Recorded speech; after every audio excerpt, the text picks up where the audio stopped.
Om Yah Atmada Balada Yasya Vishwa Upasate Prashisang Yasya Devaha Yasya Chayamritam Yasya Mrityuhu Kasmai Devaya Havisha Vidhema.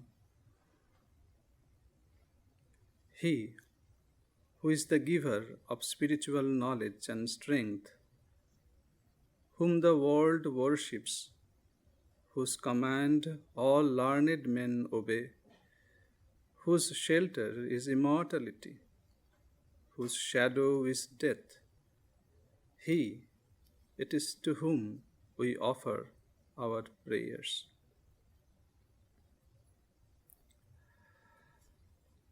Dear friends and devotees, today we are extremely happy to have amongst us Swami Atmajnananda Ji Maharaj, head Centro Ramakrishna Vedanta, Ramakrishna Vedanta Ashram, Rio de Janeiro.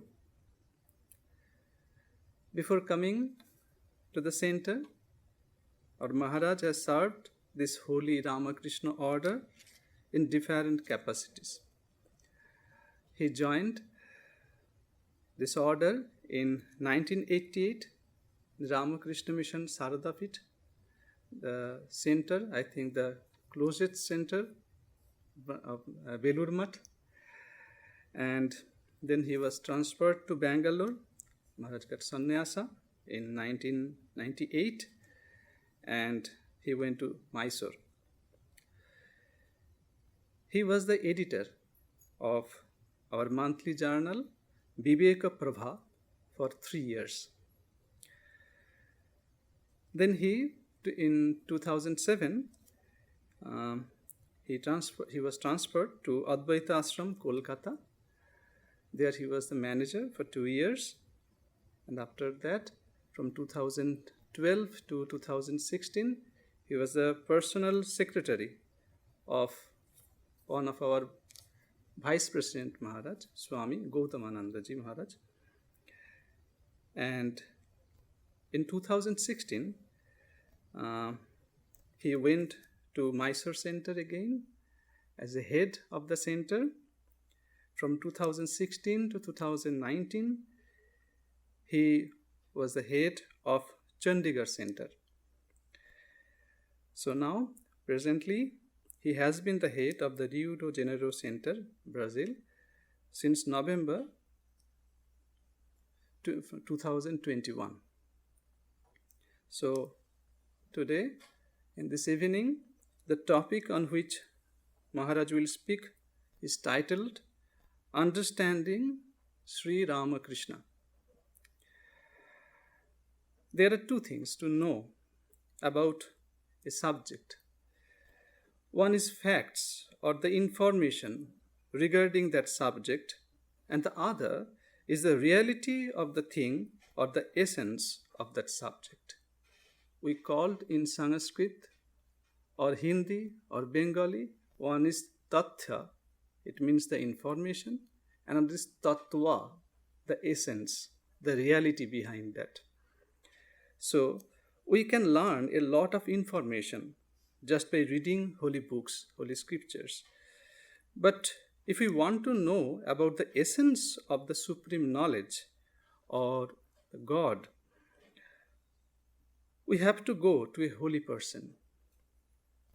Same, we who are present here know many facts about the life of Sri Ramakrishna, for sure. But to know the divine reality for which Sri Ramakrishna stands, we have to listen to those people who are trying to shape their lives according to the teachings of that great master. Sri Ramakrishna also himself used to say that the essence of the scriptures must be learned from the mouth of a saint, a monk. Today we listen to Maharaj about Sri Ramakrishna and try to understand him. So let us welcome Swami Atmajnananda Ji Maharaj.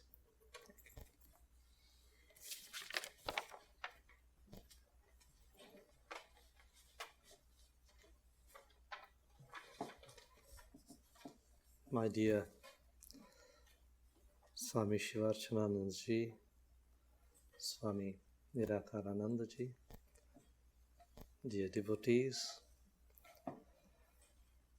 my humble pranams to revered Swami Chetananji, though he is not here. I had the opportunity to talk to him on Skype yesterday and I was so happy that I'm here. I do miss him. He also misses being here, but okay. It was not a thing that could be arranged. Maharaj Swami Chetananji was in Advaita Ashrama, the place where I was also a worker for a few years. So we used to meet frequently and we have a very good bonding. So I'm happy to come here and meet you all. Let's start the talk with a mantra which you all know, Om Sthapakaya Cha Dharmasya. Om Sthapakaya Cha Dharmasya Sarva Dharma Swarupine Avatara Varisthaya Ramakrishnaya Te Namah. I bow down to Sri Ramakrishna, who is the embodiment of the eternal religion, all religions, the core of all religions, who came to show us the true religion, who is the best representative of all these religions and the best incarnation, most suitable for the present age. This verse was composed by Swami Vivekananda, and this introduces us to the topic, how to understand Sri Ramakrishna. The understanding of Swami Vivekananda about Sri Ramakrishna was by far the best. He could grasp the significance of Sri Ramakrishna's message in its totality and knew how to present Sri Ramakrishna. Because if you read the life of Sri Ramakrishna and the gospel of Sri Ramakrishna, you will see that Sri Ramakrishna used to meet so many people who used to come to him, the devotees and the youngsters. He used to give individual attention to each one of them. That's the most surprising feature of Sri Ramakrishna. He used to remember them even just by seeing them just once. If somebody has just seen him once, even after 3 years, 4 years, he says, why is that person not coming? Do tell him, ask him to come. So this was his extraordinary memory. If you take it as just memory. But if you think about his capacity to see the inside of the individual and know the past, present and future, so he was more interested in tapping or rousing the spiritual capacity of the individual. And so, in many instances, in most of the cases, he knew beforehand that such and such a person is going to come today or in a few days. And he would be prepared to meet that person. And when that person comes, he would tell him, yes, I knew you were coming. And he would give him instructions according to his spiritual capacity, his receptivity and all that. In fact, he says, the mother showed me who are all coming.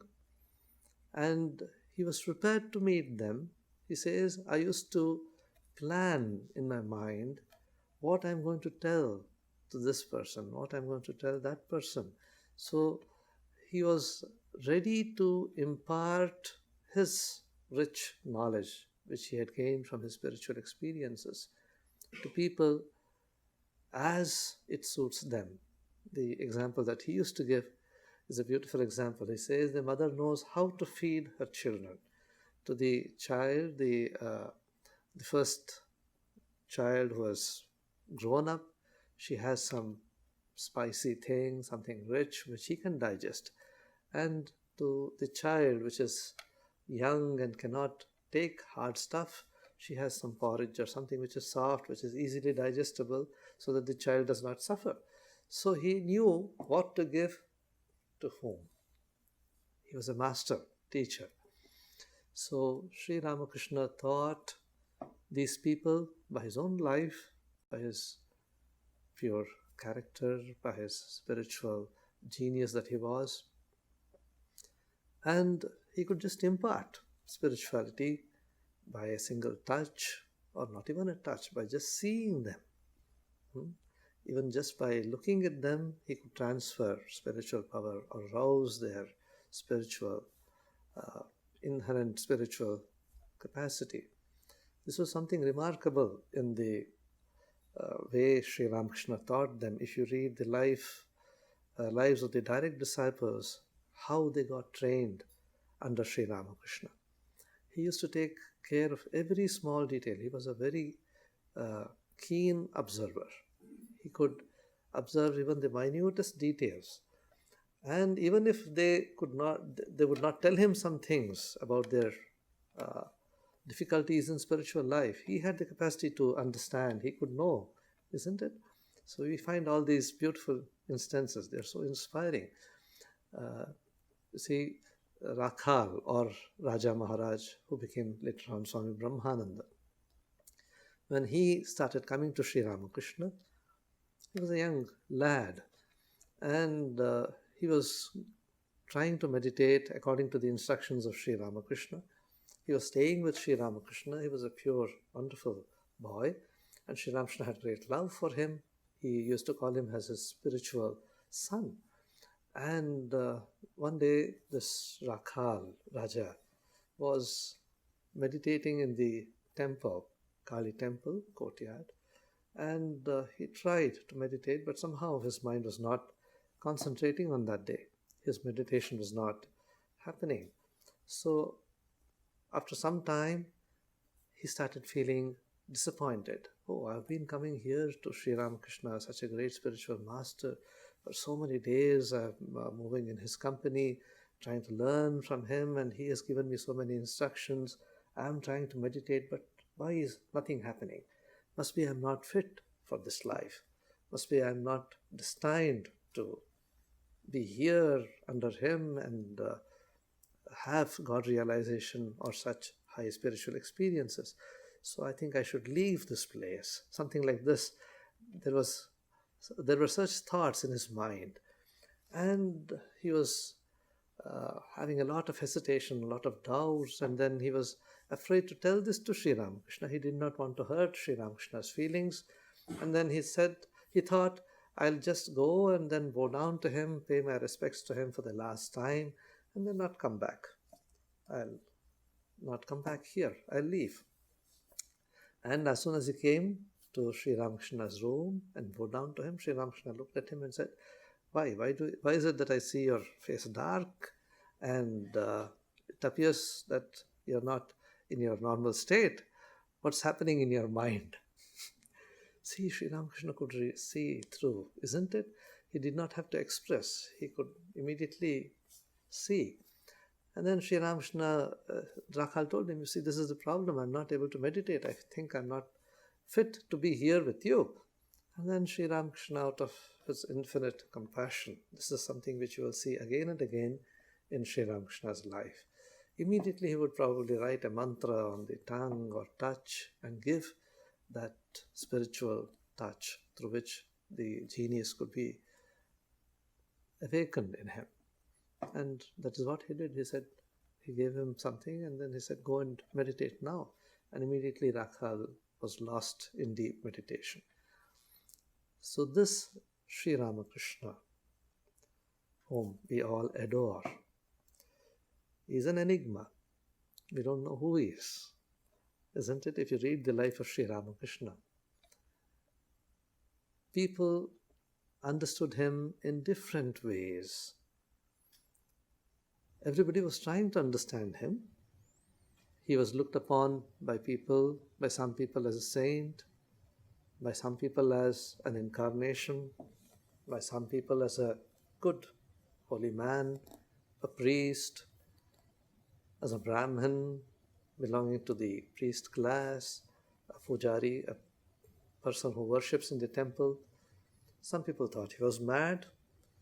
Some people thought he was foolish to be leading such a life which is completely different from the ordinary run of life, not caring for money, not caring for his family, not caring for anything, not having any possessions. They thought, must be there is something wrong with him.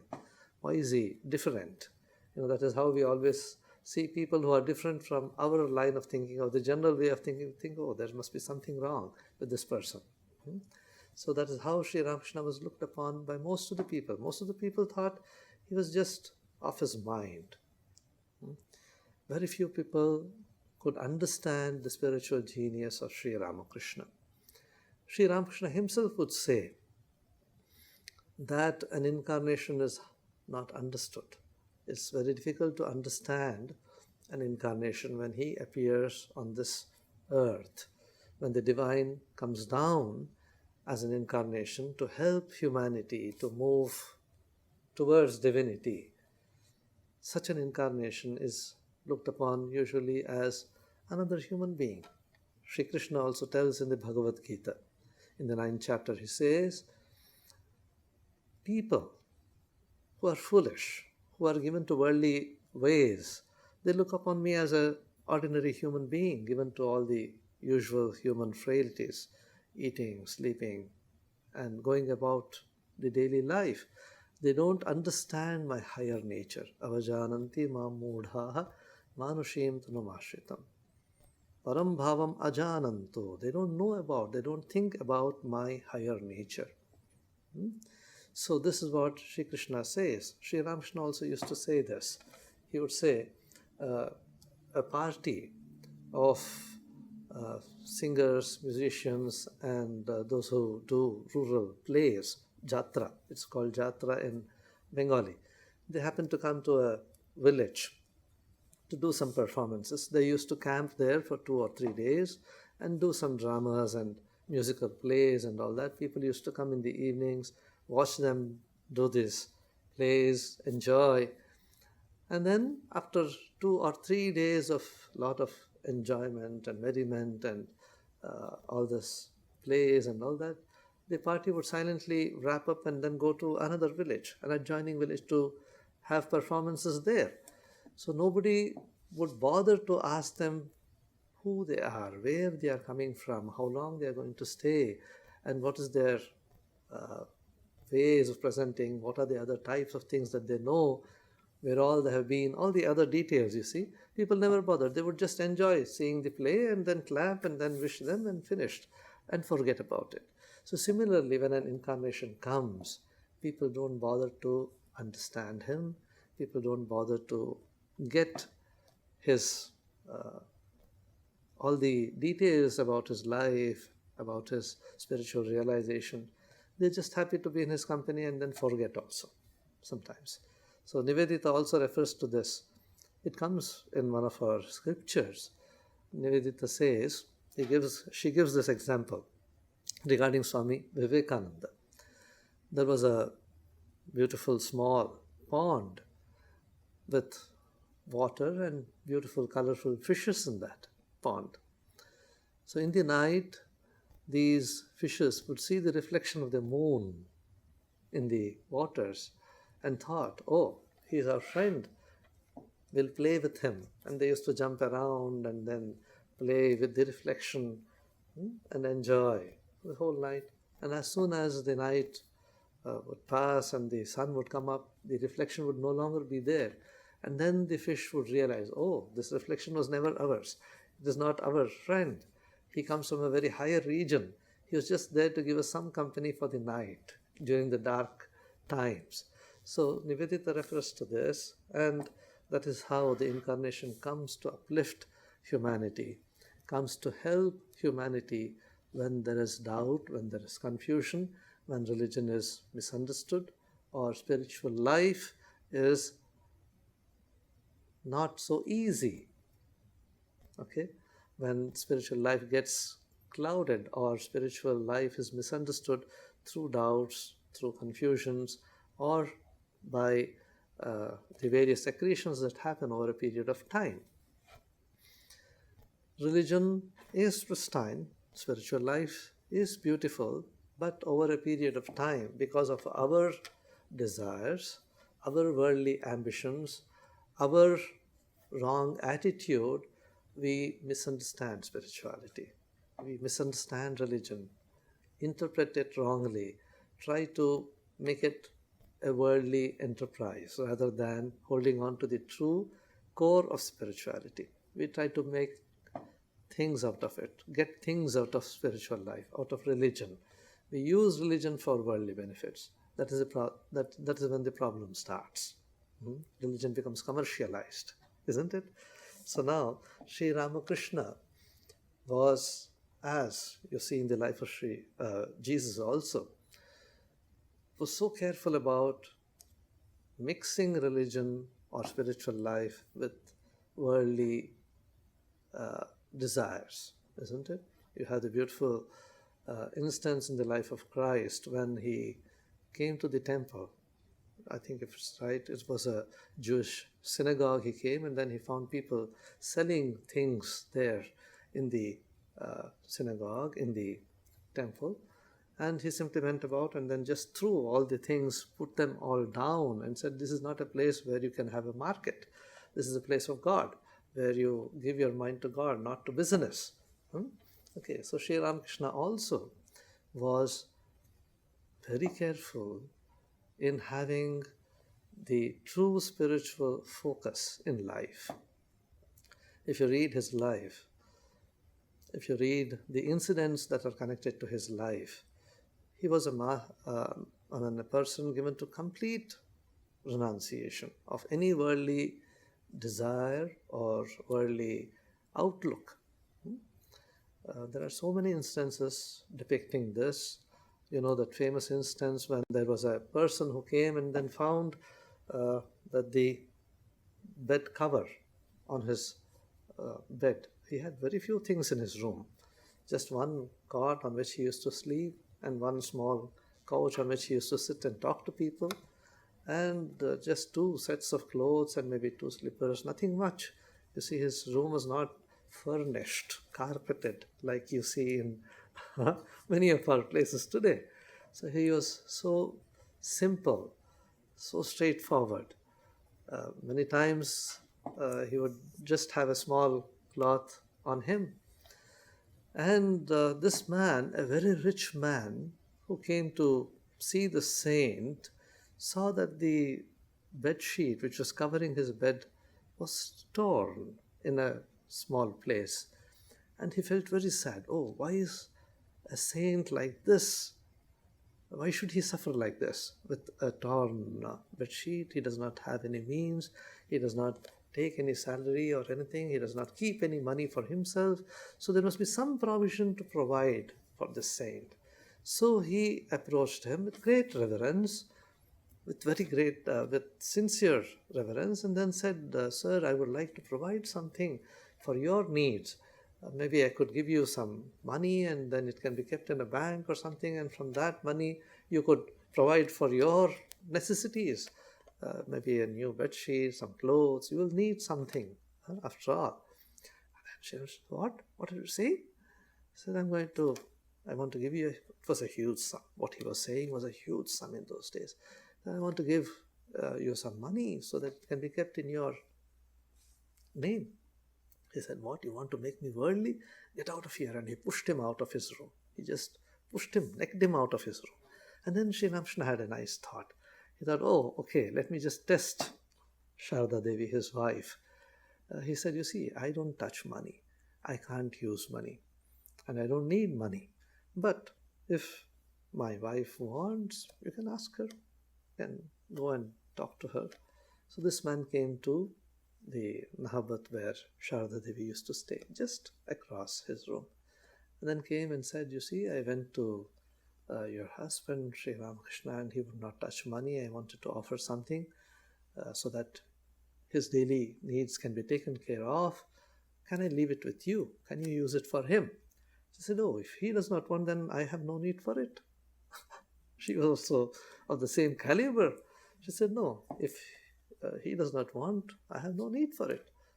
And then this man realized what an extraordinary couple these people were.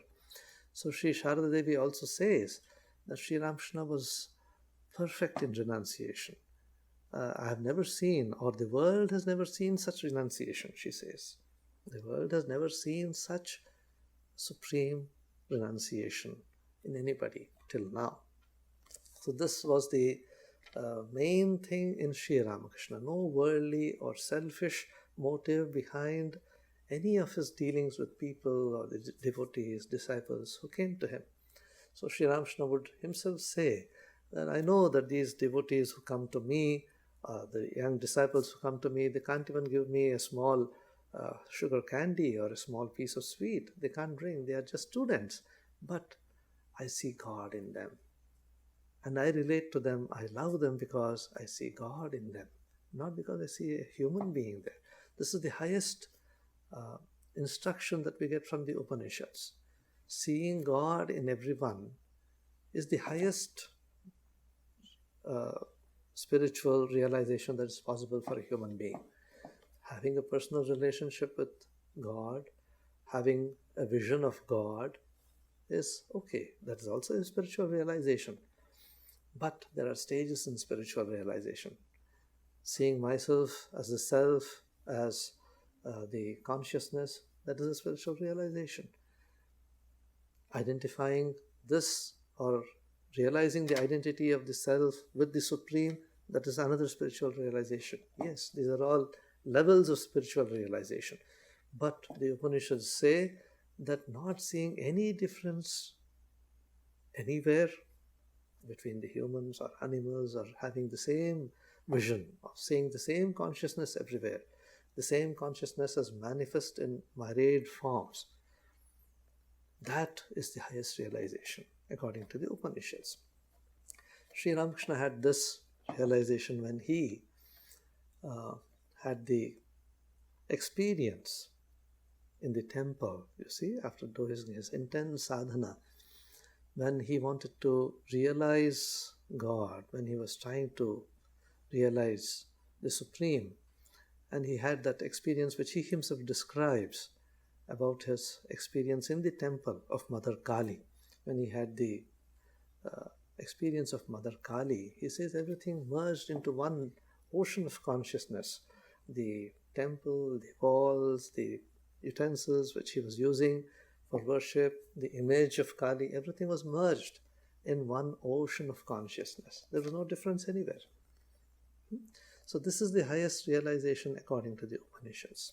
And Sri Ramakrishna had all types of experiences, spiritual experiences. If you see, he had experiences of all types. As a devotee, as a jnani, all the paths that are followed in the Hindu tradition and also in the according to the Christian and the Islamic tradition.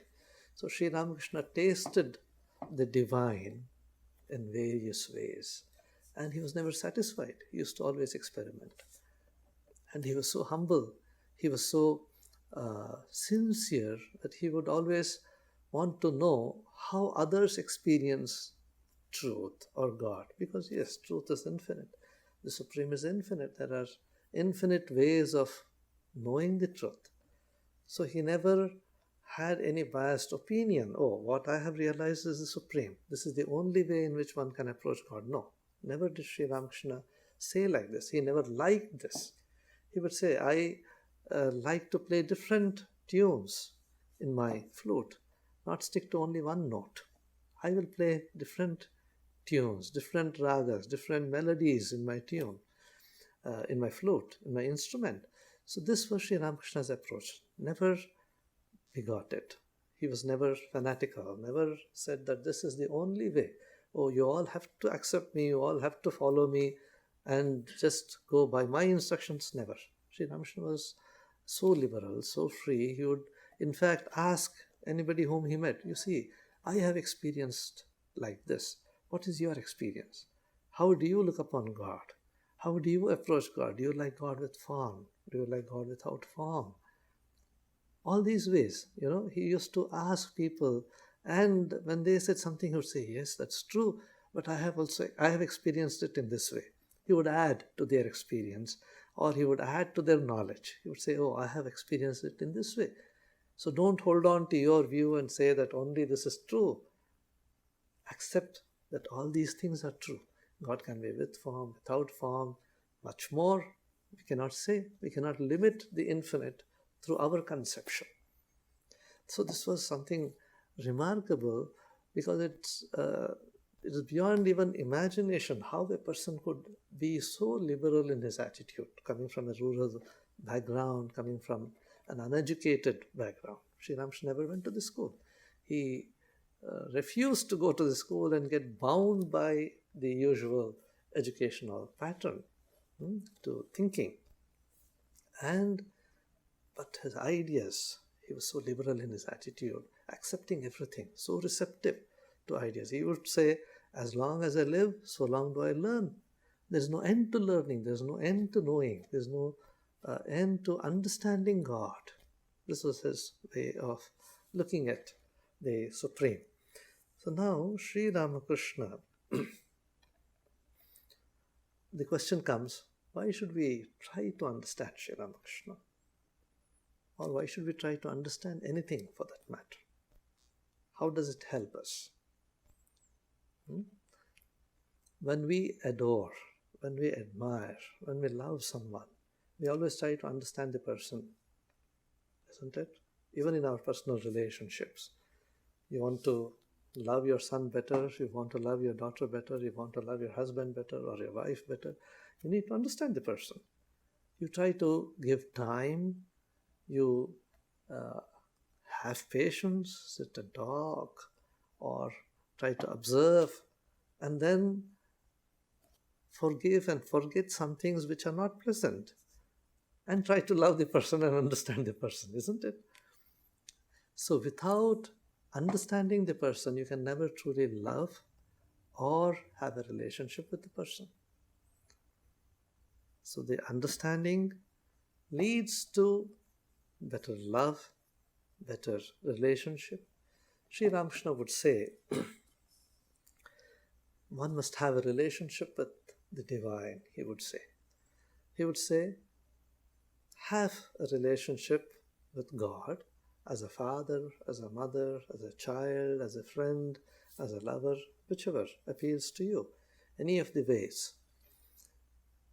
And this will help in thinking about God more deeply, you would say. When the relationship is intense, you're always thinking about the person.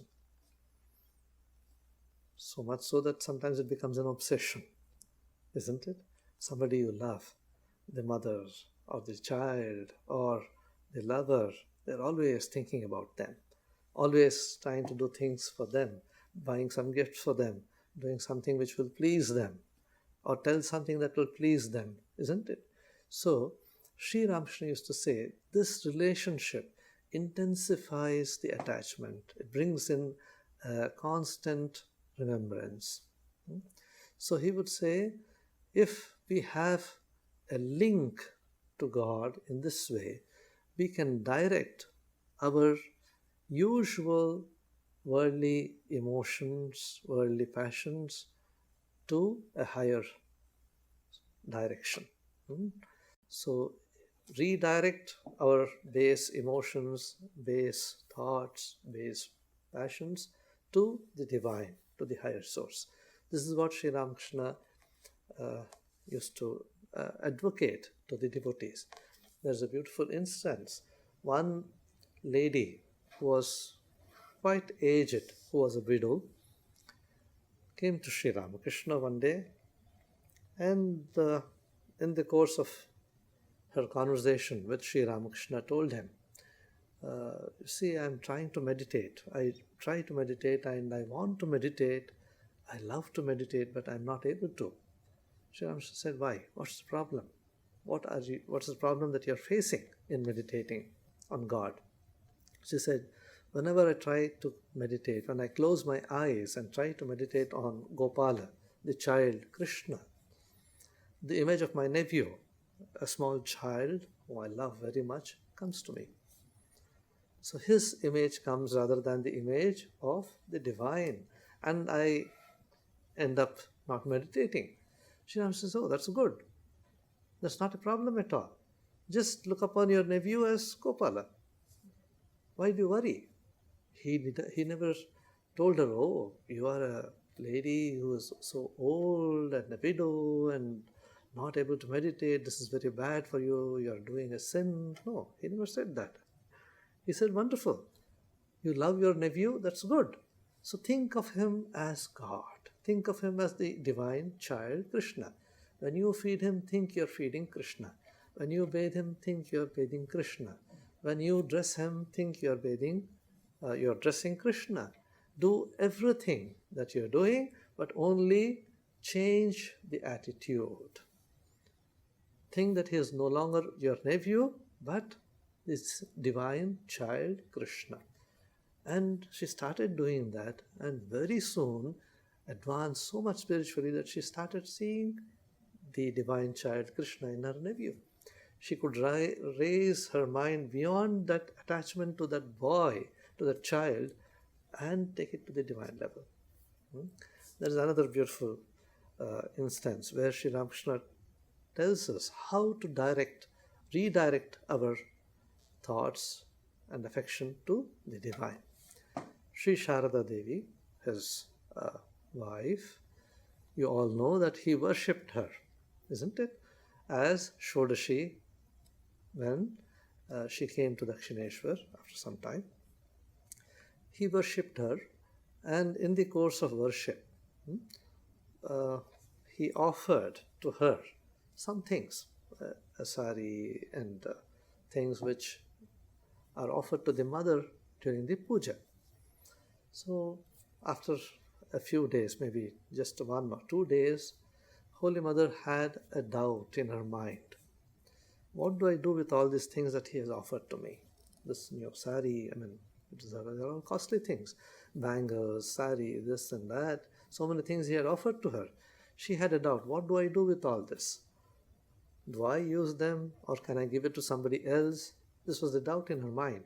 And then she asked Sri Ramakrishna, what do I do with this?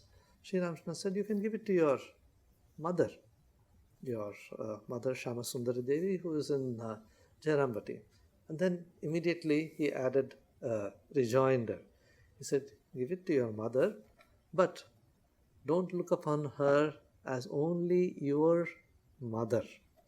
Look upon her as the universal mother. See the supreme divine in her and give it to her.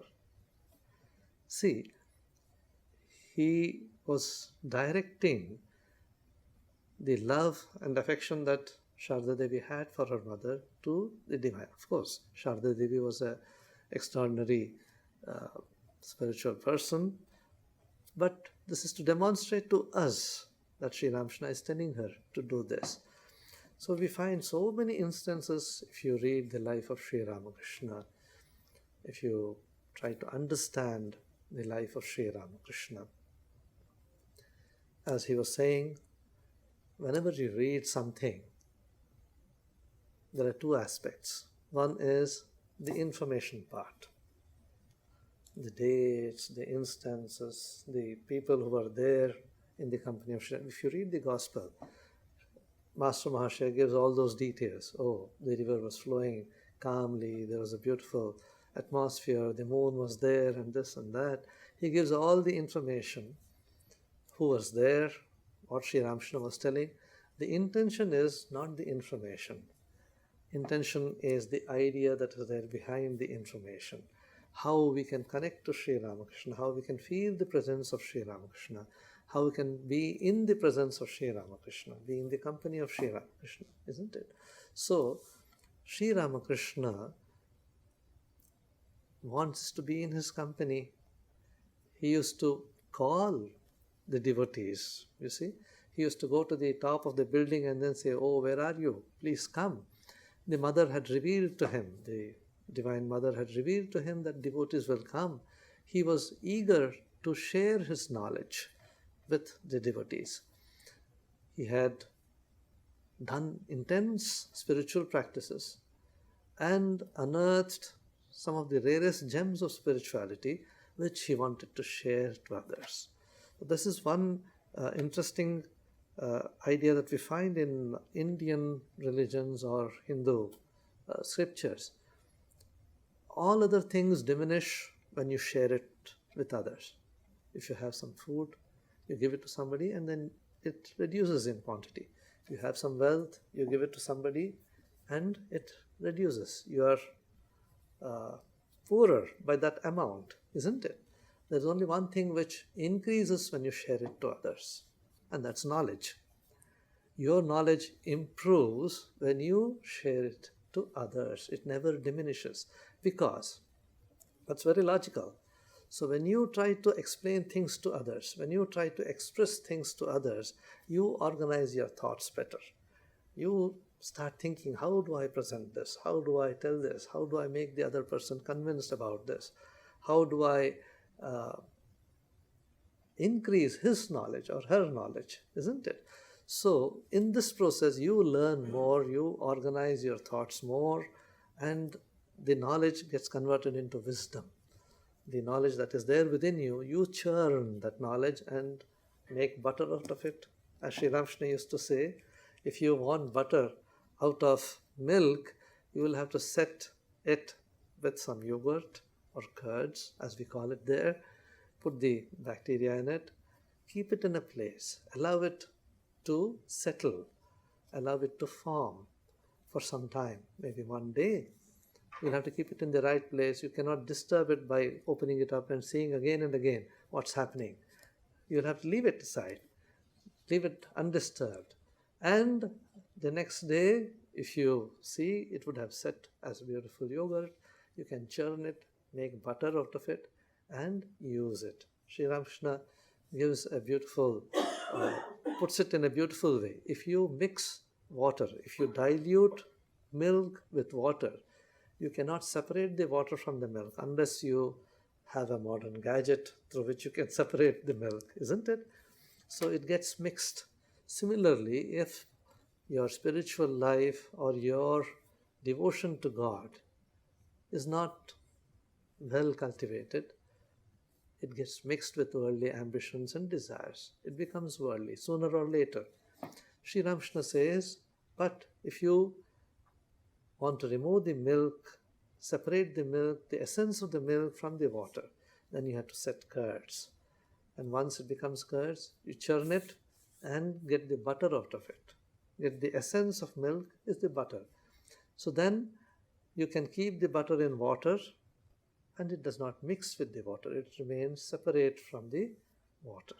So Sri Ramakrishna used to say, when your devotion, when your spiritual life is cultivated properly, is nurtured properly, then it does not become contaminated by the world. Wherever you are, you can hold on to your clarity of mind. As the Yoga Sutra says, Yogaha Chitta Vritti Nirodha. Having equanimity of mind or having control over the mind is yoga. So Sri Ramakrishna says, wherever you are, you can be in peace. Whether you are in the world or out of the world, in a marketplace, you'll be able to meditate even there. So this is what Sri Ramakrishna says. And he used to say, if the mirror has dust over it, has layer of dust over it, you can't see the image, you can't see the reflection. You need to clean the mirror. So similarly, if our mind is cluttered by worldly issues, worldly ambitions, desires, or we have things which appear to be more important than the divine or spiritual life, then you can't have devotion. You cannot conceive of God. You cannot understand Sri Ramakrishna in the right perspective, isn't it? So the cleaning of the mirror has to happen. cleaning of the mind has to happen through our sadhana, through seva, through repetition of the mantra, whatever process that you adopt. If there is sincerity, if there is prayer, if there is longing, the mind becomes pure, the mind starts getting cleaner, and your understanding of Sri Ramakrishna becomes more and more clear. So, what you are saying, the tattva or the information part of it is there. When you read some book, when you read some scriptures, you get the general information, but there is what is called as reading in between the lines, trying to go behind the scene, trying to understand, grasp the meaning, isn't it? That is more important. That is where your mind starts understanding things. So Sri Ramakrishna appears as a saint or a holy man who is intensely practicing spiritual life.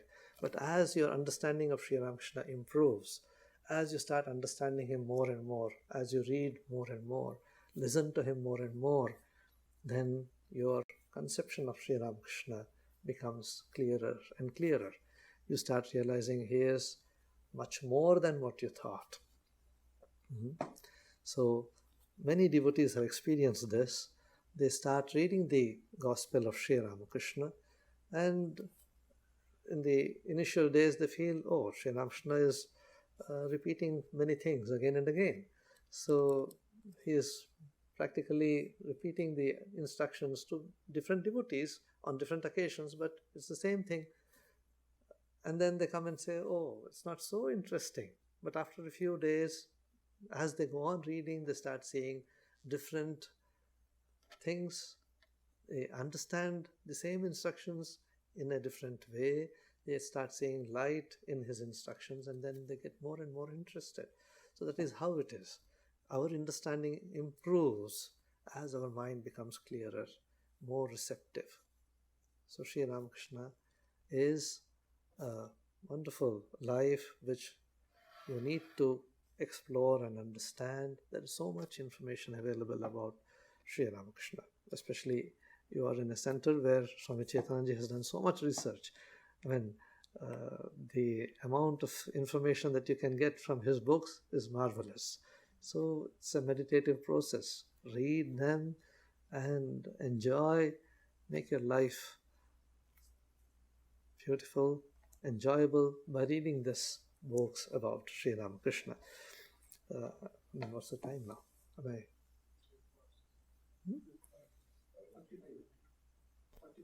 45. So, okay. Now,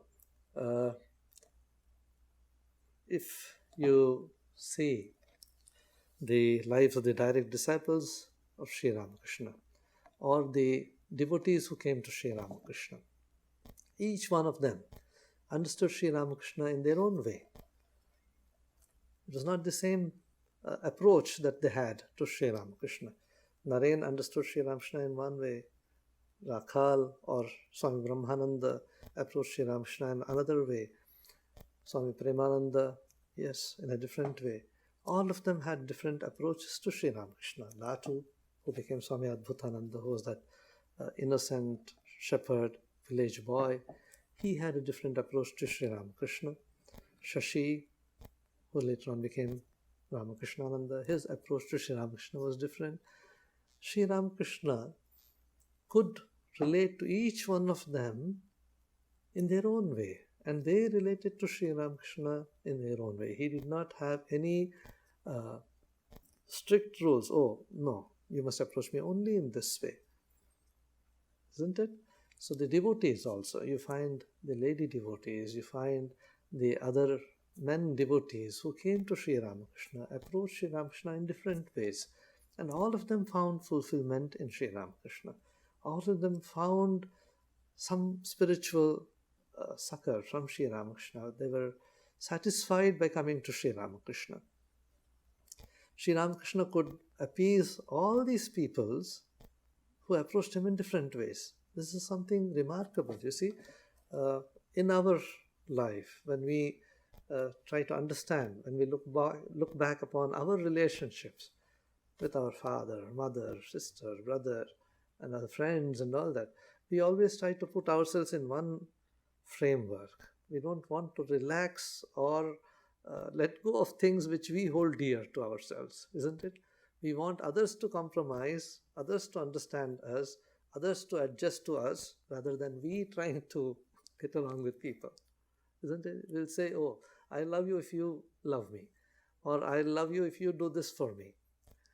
Always our love, our relationship is guided by what I want, not as what you or she wants, isn't it? But Sri Ramakrishna was different. He never demanded anything from others. He was always only giving. He was always trying to see the other point of view. He never he never forced his opinions on others. He was so liberal. So this is something remarkable about Sri Ramakrishna that you see in his life. So if you have any questions or anything to ask about this, I think maybe just a few minutes before I speak about the movement in Brazil. You've already heard all these things, I didn't want to repeat them.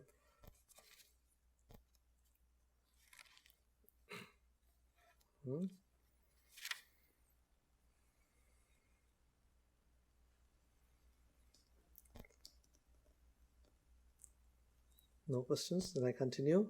Some more? Okay. When Swami Vivekananda, after his success in the West, when he returned to India, and that was the second time, and the Belur Mutt had already been started. One day, Girish Chandra Ghosh, who was such a great devotee of Sri Ramakrishna, a great literary person, he came to Belur Mutt to meet Swami Vivekananda. They were sitting and chatting. There were some other devotees also there. And Girish told Swami Vivekananda, oh, you understood Sri Ramakrishna in such a wonderful way. You were the best person who could grasp the meaning of Sri Ramakrishna. Sri Ramakrishna loved you so much. You loved Sri Ramakrishna so much. And so why don't you write a life of Sri Ramakrishna? Why don't you give some time and put all your ideas and write the life of Sri Ramakrishna? That will be wonderful, because you could grasp the essence of Sri Ramakrishna's life. Swamiji said, this is something impossible that you are asking me to do. I cannot write the life of Sri Ramakrishna. I am always afraid I will be trying to limit this infinite personality of Sri Ramakrishna. So in Bengali, we have a beautiful usage about Sri Ramakrishna. We say, Ananto Bhavo Moy, one who has infinite facets to his personality. There are so many facets to his personality that it's very difficult to decide, oh, Sri Ramakrishna is this and not this.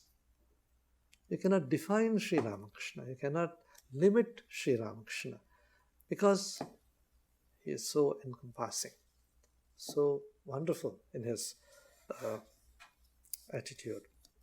There is a beautiful song or a hymn which Swami Vivekananda composed about Sri Ramakrishna. He has spoken about Sri Ramakrishna only in 2 lectures, but he has composed that beautiful hymn which we sing during the Arati, Khandana Bhava Bandhana.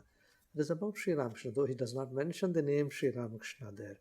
He describes all the wonderful traits, values that you see in Sri Ramakrishna. And the other hymn that we sing, Om Harim Ritam, is also by Swami Vivekananda. Apart from these 2 popular ones which we all know, he composed one more hymn on Sri Ramakrishna, Achandala Pratihatarayo. There he says, this incarnation of Sri Ramakrishna, this divine manifestation of Sri Ramakrishna, he compares it to a huge wave that comes in the ocean. If you go to the ocean, if you see the sea, you will see there are many waves coming in the ocean.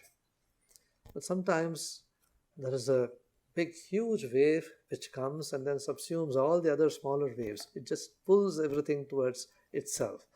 And if you're standing on the beach, it just takes the sand down from your feet, and then maybe you can get dragged into the water. It's a dangerous thing. Many people who swim in the ocean, it requires skill. Otherwise, they get dragged by the undercurrent into the ocean and are not able to come back. So, this huge wave is something which brings so much with it. So, Sri Ramakrishna Swami Vivekananda compares Sri Ramakrishna to that huge wave which comes in the ocean of Satchidananda, the infinite. Once in a way, this comes, this huge wave, and then brings a tumultuous change in the thinking of humanity. Humanity rises itself by several steps. The general level of understanding, the general level of thinking, spiritual life, and all these ideas become so clear that God becomes nearer to us. We are able to approach God in an easier way. God becomes close to us. So Sri Ramakrishna did this. He brought God closer to our hearts. He said, yes, God is, God can be seen. God is not somebody who is sitting on the clouds somewhere far away. He is the core of your existence. He is within you. He is without you. You can approach God in whatever way you want. You see, all these things. Who would have believed that God is without the demonstration of Sri Ramakrishna? He has just demonstrated God to us, isn't it? There is a beautiful incident. After this, I will stop, then go to the other topic. So, our senior monk, Swami Gautamanandaji, who is one of our vice presidents, a very senior monk. He is 94 years old now. Wonderful Swami. So when he was a brahmachari, he is a disciple of Swami Yatishwaranji, who was a disciple of Swami Brahmanandaji, a very highly spiritual Swami. So Gautamanandaji, when he was a brahmachari, he was in Kolkata, Velur Math. And there was another very senior Swami, a vice president, Swami Omkaranandji, who was also a disciple of Swami Brahmanandaji, as the head of one of our centers in Kolkata. The center is Kankurgachi or Yogodhyan, which was the place where Ramachandra Datta used to stay. Ramachandra Datta was a very close devotee of Sri Ramakrishna. Sri Ramakrishna himself had been to this place, Yogodhyan, many times to see Ramachandra Datta. They used to be singing, there used to be a lot of spiritual discussion there. So this senior Swami Omkaranji was a very great scholar, very great monk, was highly advanced in spiritual life. He was staying there, highly respected, and Gautamananji went to pay respects to him, meet him once. So when he went there, Omkaranji was very happy to meet him. He received him and then showed him around, and then took him to the top of the building, to the roof, terrace of the building by steps. And then he showed him the surrounding Calcutta, and then pointed to a chimney which was belching smoke. There was a chimney, a factory close by, and there was smoke pouring out of the chimney. He pointed it out to him and asked him, what do you understand by seeing this? So this young brahmachari, he just looked at it once again and said, I don't see anything much. I'm not able to read much from this. What is it that you want to convey? Please tell me, please explain. I'm not able to understand. So this senior Swami said, oh, don't you understand? Why should we, spiritual seekers, monks, who want to give our life to God and spiritual realization, why should we be in this city, in a city which is having so many factories and then so much of pollution amidst people? We should have been somewhere in the caves, in the Himalayas, or in some forest, being lost in meditation. Why should we be in a busy city life like this? The Swami said, please explain further. And then he said, you see, Sri Ramakrishna brought God to our doorsteps. He did not want people to go to the forest. He brought religion out of the forest into the cities, to your doorstep. That is why we are all here. We don't have to struggle to find God now. God is here. God can be seen here, in the cities, wherever you are, only if you have the right attitude, only if you can change the thinking process in your mind. So this is what he said. That is what Sri Ramakrishna demonstrated. So this is I'm also trying to understand Sri Ramakrishna. Every day, every moment, I am also trying to understand Sri Ramakrishna. And over the years, yes, I am happy that I'm able to understand him a little more, a little more. So it's an unending journey, isn't it? So I pray that you also understand Sri Ramakrishna more and more, love him more and more, and he loves you more and more, isn't it? Sri Ramakrishna used to say, if you walk one step, God walks 10 steps to you. So let's take that one step and we will approach God and he will approach us. Om Shanti Shanti Shanti Hari Om Tats.